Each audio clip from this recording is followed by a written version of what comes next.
How you let a woman headline your festival that constantly says the N-word and she isn't black? That goes against everything y'all supposedly stand for. I'll never support anything they have going on. Wait a minute. Let me see that handle again. I said, hold up. Wait a minute. And what's her profile photo? Something right. I knew it. I knew it. I knew it. Now, hey, this is something that has to be dealt with, okay? Because if you got people coming for Cardi B because they're barbs and using the Essence Festival to do it, you see how unserious some of this can be. Anti-black, was that it? Hey, internet is going internet. The lifelong resident of the New Orleans, and a person who has attended Essence almost since the beginning of it being here, because I have been a lifelong resident of New Orleans. I have seen Luther Vandross perform at Essence. I've seen Prince perform at Essence. I've seen Lionel Richie perform at Essence. I've seen Frankie Beverly numerous times perform at Essence. Did you see Ill Al Scratch? Huh? Did you see, was Mocha Steph there? You saw Mark Morrison? Hey, did you see Again Howard? What about Positive K? Did you see As Yet? What about Ghost Town DJs? No? Rockwell was Rock. You saw Rockwell over at Essence Fest? Hey, did you see DeBarge? And what about the Weather Girls? Hey, I heard JJ Fad was over there. Did you see JJ Fad? I've seen the development of at the Essence Festival become what it was after the first year was made. Right? The only other time Essence wasn't here was after Katrina, after the Houston. Even Steve Harvey himself, because I went to Essence in Houston. Even Steve Harvey himself said, he said, I love y'all, but bring me back to New Orleans.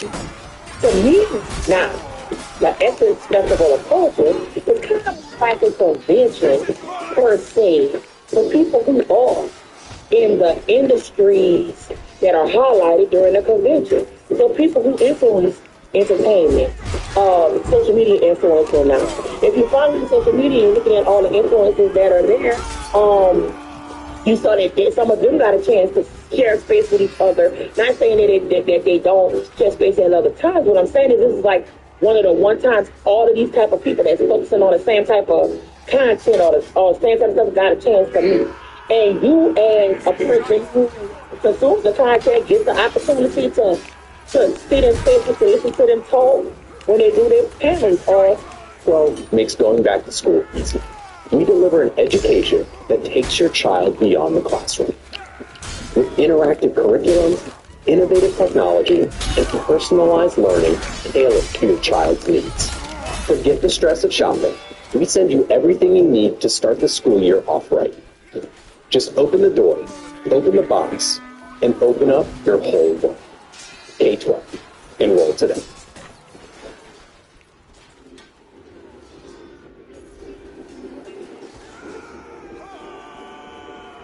It's still not picking up.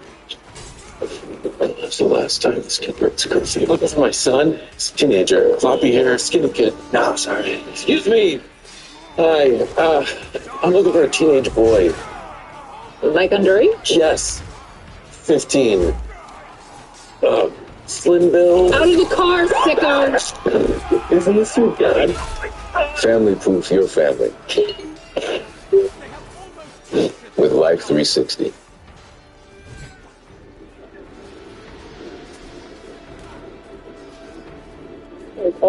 To meet them actually if you wanted to. So all of that existed. And they all converged on one place. I love seeing people highlighted like Kiki Palmer because she's like a legend, right? Like she's legendary. In her own right, and important to our community. In ways people got to hear from whatever person you Michelle Obama. Like, you know, people like, so it's more like a convention. So if you think about it from that way, What do you do when you go to a convention? You go to classes, you have some type of evening event that's fun, and you do a lot of networking. So if you approach going to essence from the two pieces that exist, then you can see the value in what is happening at essence. Now, I know there are other things that people are frustrated about in regards to ownership and that conversation about what is truly a black, a foundationally black owned thing. And I get that. Like, I get the conversation surrounding it. But if we're talking about creating space for people who collectively create culture, having a space to meet up, I think that's what Essence has evolved into. Okay, so there you have someone, a resident, and believe me, the whole time I was watching that, I just wanted to say, I hear you, baby. No, you telling it like it is, baby. Hey, anybody from Louisiana have more than 3 conversations with me, you're gonna get a bunch of babies. You're gonna get a bunch of babies out of love. I'm giving you babies out of love, baby. That's what I'm giving you. So not everybody was opposed or thought that it was a complete fail at Essence Fest this particular year. I, of course, would love to hear from you guys. You let me know not only what you thought of the festival this year, if you went, or how you feel we should move as a collective with regards to Essence as a brand moving forward. And while you do that, I do want to give a shout out to lovely Nola, one of our mods right here on the channel, who naturally represents the city of New Orleans, who sent us these photos. Shout out to her as well as her husband for being our men on the streets, boots on the ground on the channel, showing y'all exactly what it was. And apparently there were more like the resident who enjoyed what it evolved into, because despite the fact that we had all these conversations about unpaid bills, Essence Festival 2026 wraps as New Orleans contract expires. Mayor Ives renewal. Mayor Helena Moreno said conversations about securing future years are already underway. Hey, y'all gonna make them pay up front? Like they do at the racist restaurants, y'all gonna make them pay before the food comes? Because that's how y'all do us. That's how y'all do it. It's only right. I'm leaving here with something. I'm from around the way. I'm leaving with something. Ma'am, did you see Blue King Trail at Essence Fest? You saw Blue King Trail? What about Sunshine Anderson? What year did Sunshine Anderson play Essence Fest? Was she there with Lumity? Huh? What about Jaquan? Well, look, unless you saw Chingy at Essence Fest, you ain't saying nothing.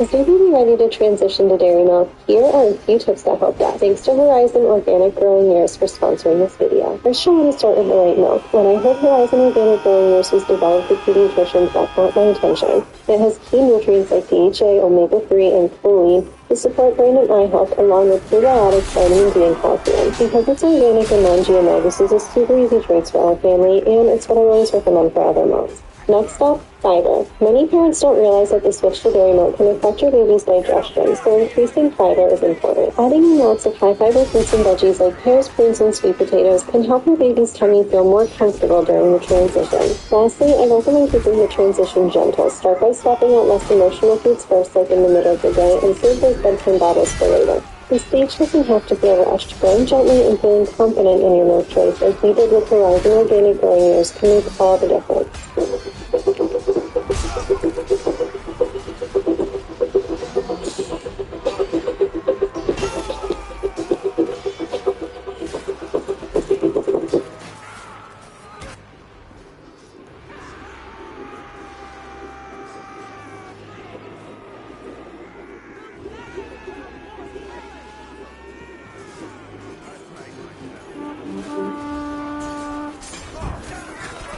Yeah, this is brilliant. For the last 2 months, I have been immersed in all things Spike TV. I've seen everything this channel has ever produced, and I can say with absolute certainty, it is the dumbest channel of all time. Can you freeze your farts and smell them later? You can't freeze your farts and smell them later. Last time, we jumped into Spike's sheer ridiculous message that shows why it made so much weird content, but I really want to stress that people thought it was dumb back then, too. Get this guy a jockstrap and a cookie. It was no secret that cable TV produced a lot of bad content. I'm just unearthing it again because I don't want to leave it buried. It's fun. Calm down, dude. Calm down, bro. Calm down. Calm down. Calm down. You're bleeding. Relax. I watched a lot of this stuff as a kid, and even back then, I knew it was bad. I knew people thought it was bad. Spike TV, full of stuff men like.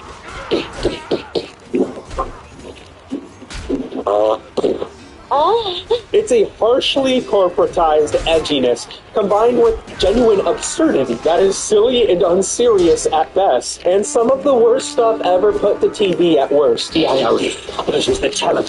From Deadliest Warriors absurd matchups to the worst storyline in WWE history, Spike TV aired a lot of weird content. I won't even show you a clip from Ren and Stimpy's adult party cartoon in the first minute of the video. But then it also helped the UFC get off the ground. It's a crazy story. They did so much weird stuff. Stan Lee.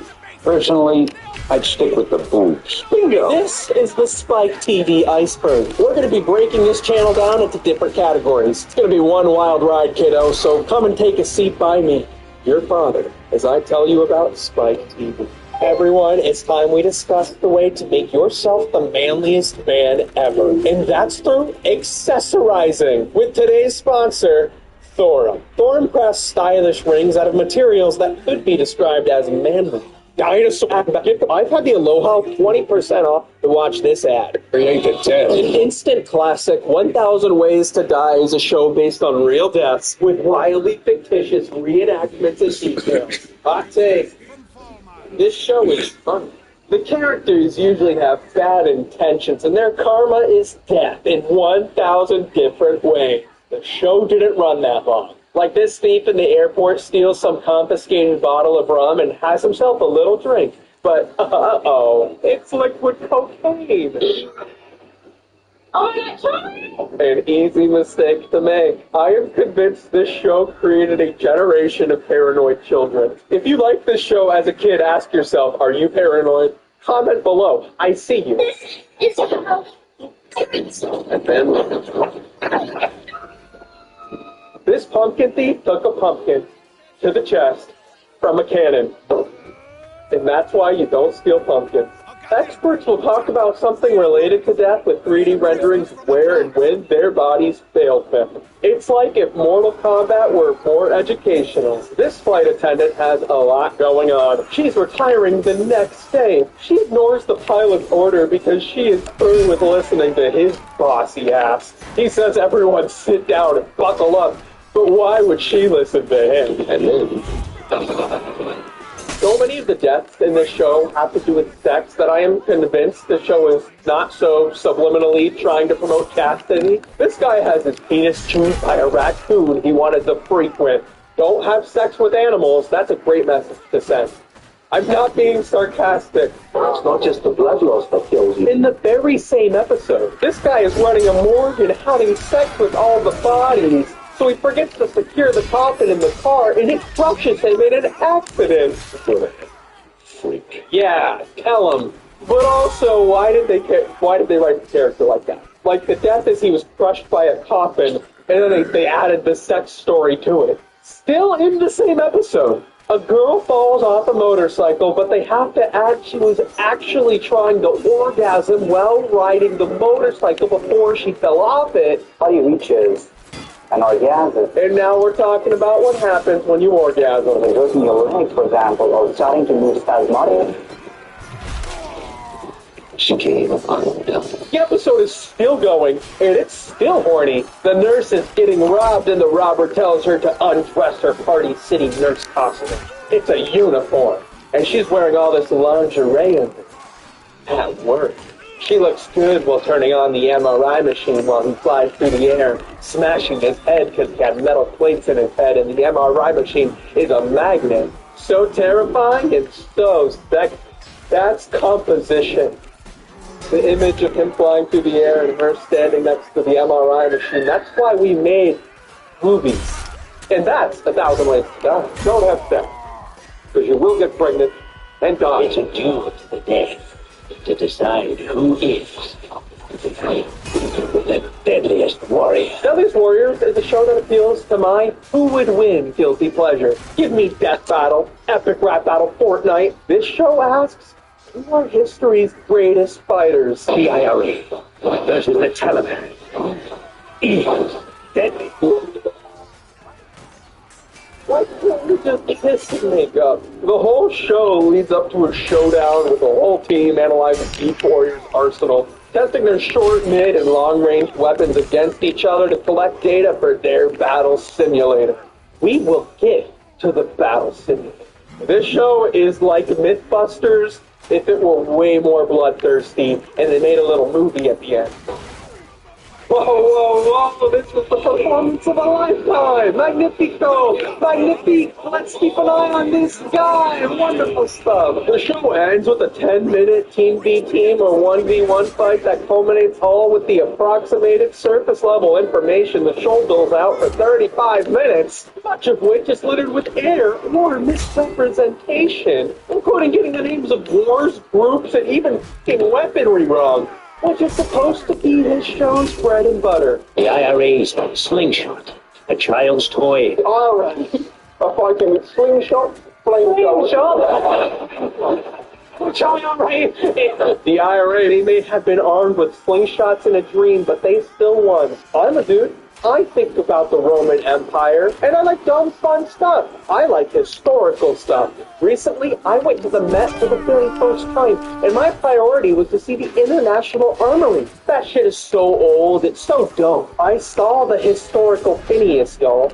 Hey, good one. If this show were the best version of itself, I think I would really like it, especially because of the absurd matchups.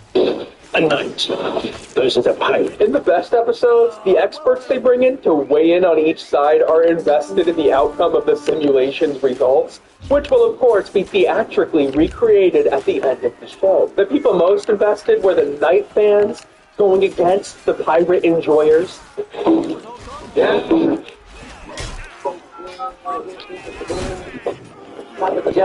to the room. Fresh, never frozen, original dough made from 6 simple ingredients. Get 2 medium pizzas for $6.99 each. Better ingredients, better pizza. Pop it down.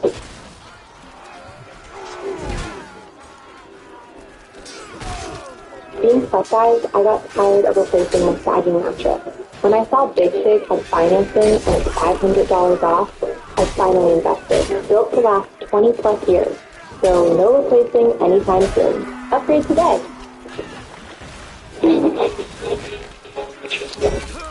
Holy shit. Great job. It was banned in 1139 by the Pope because it was deemed too evil. That was an excellent shot. Please put this guy on the list. Wonderful, wonderful stuff. He insists the pirates have to lose. He's assumed there was good, there was evil. God was good. Anybody else who didn't believe in God was evil. They knew God was on their side. They love knights so deeply and so blindly, they insist they are explosion-proof. There's no way that this is going to create enough force to go through that place. Yeah, check that out. I mean, it's like 3 inches right inside the pig there. You know, it's a nice trick, but that's all it is. No, dude, that's a grenade. Tis a fatal flesh wound. He does. We both punched him. I can't tell if they're being given direction to trash talk, but what I can tell is it's not in their DNA. The strongest pirate wouldn't be as strong as the weakest knight. Scared pirate scissors, check this out. Well, that's just so you keep in mind that you can't penetrate a knight's armor. The knight's going to have a shield, so getting through that extra layer of steel, it's going to be a big factor. Then we finally get to see the reenactment I love the horse not committing to running away from the explosion. You are too good for this, horse. We see two warriors use every weapon demonstrated throughout the show, and then we finally get the outcome we've been waiting for 45 minutes to see. The pirate wins in the most brutal, dirty way possible.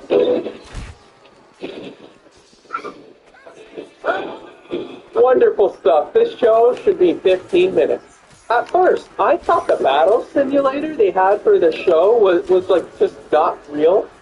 But because pirates were the first group in the show with guns, they explained the simulator had to be modded. I've had to customize this program a little bit for Pirate vs. Knight because we're dealing with the advent of black powder weapons. Then the United States Green Berets lost to the Russians, and this show was made in the United States. And the fact that we had two techno geeks tell us that we didn't win, I'm not too upset about that. It's a little baffling. Y'all, children could be watching this, feeling unsafe. This is America. Who is to blame? Who made that simulator? Guys, I'm just teasing. Call me Cillium.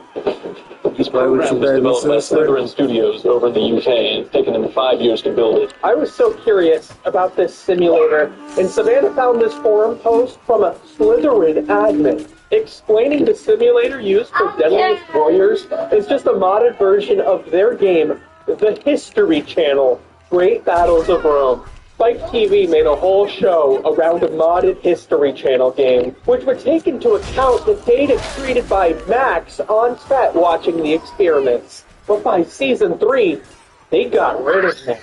The guy who made the U.S. Green Berets lose. Max was replaced with Robert Taylor, an all-American former Green Beret. New digital combat engine was created by Robert Daly, a former Green Beret and designer of more than 30 military-based video games. He's the head of Pipeworks Studios, who developed the two Deadliest Warrior video games. So it's a better tie-in. They're not promoting a History Channel game anymore. But Robert Daly was later fired from both the show and the game studio because he lied about being a Green Beret. Deadliest Warriors really didn't do its homework, and they really hate the U.S. Army Green Berets. Ow! If anything was the Spike TV show for me as a kid, it's definitely Blue Mountain State. I watched every single episode of this show, and I'm ashamed to admit it. It's about a bunch of party-obsessed college football players, and I can say with absolute certainty, this show does not hold up for the most part. Blue Mountain State makes the Water Boy look like a masterpiece. The humor is in the world of an Adam Sandler movie, but there's no Adam Sandler trying to sell the humor. For the most part, our main guy, Alex Moran, is full. Go to your room. Character, he dates hot girls. I said play with your sister, then you gonna go mess with your mom. And everyone around him sees he's go to your room. The most important person in the history of this football team. If only he applied himself. We're looking for Alex Moran. Just like all of the viewers of Spike TV. It's lowbrow silliness with a cast of characters that don't live up to the ridiculous drug-fueled, sex-filled world. Except, as it is, for one guy. That Castle, played by Alan Richardson, is a flamboyant meathead who is constantly stealing the show. Not gonna slap my ass? What was I planning on? No. Oh, he's the plan. Well, so sorry to spoil your plan. Making it so much better with every scene he's in. See, the thing is, Warren, it's not even about slapping asses. It's about being a good teammate. His dad died in the war, leaving him his beloved fleshlight, which he now holds dearly to him as the source of his football power. The rest of the team steals the pocket and passes it around, draining the power of their star player. It's not my fault! It's that stupid thing before every day that was dead! I killed Warren! Until the eventual emotional is overconfident, obsessed with drugs, cocaine, strippers, women, sex. But is he gay? Good night or whooping. But the character will just like turn on a dime and become like a very earnest fool. I'm gonna leave this place. It's degrading toward women.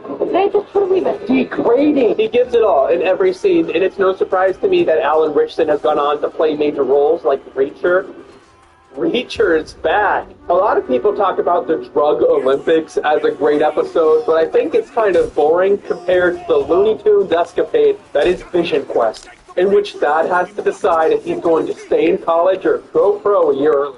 Everyone plays a character on his psychedelic journey, and there's this funny through line about his coach playing a father figure to him only to manipulate him into staying in college. I legitimately love the gag where he shows Thad a photo of the two of them that he keeps on his desk just because Thad is that important to him. He's like a son to him. Thad is touched, but as soon as he leaves the room, he shows he has a drawer full of photos with every other player. A commonly used manipulative tactic, which then has a great punchline later in the Vision Quest when Thad sees his father, who doesn't recognize the name of his beloved pocket, which he passed down the past. If you watch one episode, watch that one. This is not a good show, but Thad is genuinely a very funny character.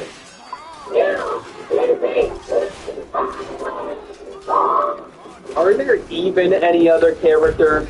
Comment below. The longest running show from early Spike TV was actually a reworked Japanese game show, MXC Most Extreme Elimination Challenge. Don't figure your clicker, because when we come back, it's your dad. It's literally a vocal dub of Takeshi's Castle, produced by Japanese superstar Pete Takeshi. Starting on TNN, the predecessor to Spike TV in 2003, and later continuing on the transition to Spike, Western audiences were exposed to the hilarity of extreme obstacle courses dubbed by English-speaking comedians. I think out there. I win? Maybe we should talk to your son. So what did your daddy promise you if you won? New bike. Oh, new bike. Do you think it will happen now? No way. Listen, the physical comedy of Takeshi's Castle is pretty ridiculous. It's like the show Wipeout, except Takeshi sued Wipeout because they came up with the idea first. There's always a stupid bit the voice actors go with every episode. My favorite is when they dub one team the voice actors, and they dub the other team as the meat handlers. I will be on the field of battle to officiate the long-standing rivalry. Don't step on my baby, bitch. It's like this simple premise to go off on like a little silly improv game. It's all pretty harmless, genuinely fun stuff. At one point, I gaslit myself into thinking the voices they were doing were like all Asian stereotypes, but they actually weren't. They were French stereotypes, so I'm the problem. Now we're going to start talking dirty, huh? When you become a Shell Fuel Rewards member, you'll get more. Like saving 10 cents per gallon on your first fill, 20 cents per gallon on your second, 30 cents per gallon on your third, and more savings on every fill after that. Join today. Out of the car, Sicko! Last time you burnt scripture. Looking for my son? He's a teenager. Hi, I'm looking for a teenage boy. Like underage? Yes. Out of the car, Sicko! Prove to your family. With Life 360.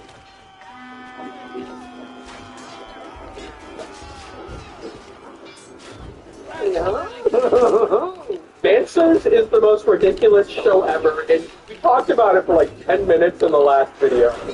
Boom! Become a destructive missile! It aims to rot your brain, and they stole their editing style from Power Thirst, this old like internet video. Except they have more money, so there's all these like models flying around all the time. Like, I feel like if you're a video editor, this show is even funnier. It's insane questions trying to be backed up by real science, but it's all pretty useless unless you live the craziest life. Most likely score for the list. How much bigger have boobs gotten in the last 15 years? How much boobs is more than a hit? That would be either my two spoons. Are you most likely to get a three-way? How many boobs does it take to screw in a light bulb? Yes! I talked about Mansers in the last video as having this air of like corporate edginess. But after doing some more research, it turns out that's exactly what it is. In 2009, after Mansers had been renewed for what would be its final season, Spike executive Sharon Levi described the tough code Spike was trying to crack. We have been trying to figure out how to do a show with women in it that is sexy and not misogynist. It's funny that even the Spike leadership knew it was misogynist, and the very funny thing is, this is a very self-critical comment because Sharon Levi is the creator of Mansers, all in an attempt to pander to the network's perception of guys. Big boat bounce on the moon. How loud do speakers have to be before it moves? Someone there is huge bouncing balloon. I watched Mantras as a kid. I thought it was funny, but that was the problem. It was really only appealing to the network's youngest viewers. Viewers that are not very valuable to advertisers. So it was canceled by Spike in an attempt to move away from an audience that was made up of exclusively middle schoolers. So believe it or not, the most popular show Spike TV ever produced was Lip Sync Battle. Produced by Jimmy Fallon, Lip Sync Battle was a spin-off of The Tonight Show, which created a lot of viral momentum for his early days as host. The most seen thing Spike TV ever created was Tom Holland in drag dancing to Rihanna's Umbrella. One upload on YouTube has over 150 million views. Nothing else in Spike's catalog even comes close. The second most seen thing the first Man's Network ever created was Channing Tatum in drag dancing to Beyonce's Who Run the World girls. Bugs Bunny, who? Beyonce even shows up. No wonder why it has 58 million views on YouTube. In 2015, Lip Sync Battle had beaten Spike viewership records which it had set the first year it was on the air. In 2003, Spike TV's viewership peaked and it basically went downhill for 12 years straight. 12 years of stagnant ratings only broken by Channing Tatum in baby PG drag. Really, the only remarkable thing about Lip Sync Battle is the sheer number of A-listers who wanted to participate in it because it's on basic cable. Content-wise, it's very shallow, but a blast. But in 2015, the attention and financial success was so unprecedented for Spike, it led to a total rebranding of the channel. But we're getting ahead of ourselves. The Joe Schmo Show originally premiered in September of 2003, giving viewers